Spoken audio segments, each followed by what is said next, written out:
This isn't just another chapter in the book about Sidney Crosby and Alex Ovechkin. This is an entire volume of books, it seems like. And, starting with Sidney, I go back the longest way with Crosby. We actually scouted him as a 9th grader in Nova Scotia, and we offered him a scholarship when I was at the University of Notre Dame. That's how far I go back with him.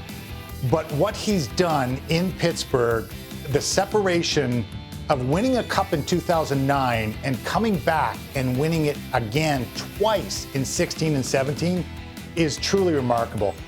I know they call McDavid the highest evolved player, but maybe the one who's evolved himself, who's gotten better every year, who's worked on everything, who plays a complete game, is Sidney Crosby. And yes, he's had the luxury of playing with Letang and Malkin for 18 seasons now. But so much of it has been, he's been the driver. He does so many things well.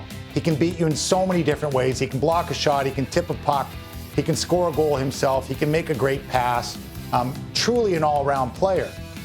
Ovi, to me, is different in that Alex Ovechkin is going to leave the game, yes, with a Stanley Cup, and that does change the narrative a little bit, but arguably with the greatest individual record of goals scored.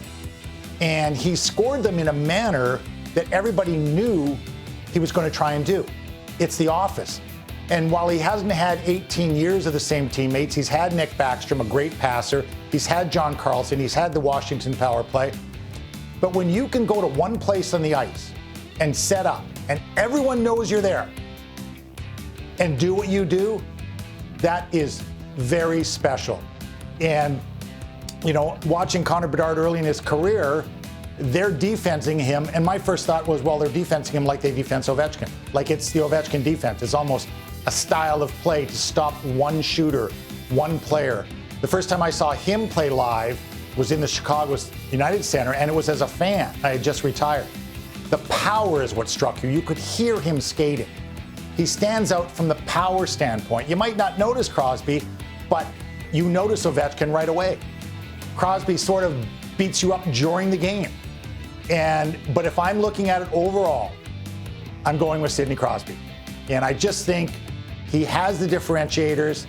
Amazingly enough, at one point last year, they were tied in points.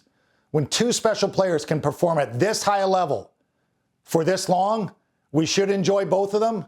If I only get one, it's Sidney Crosby.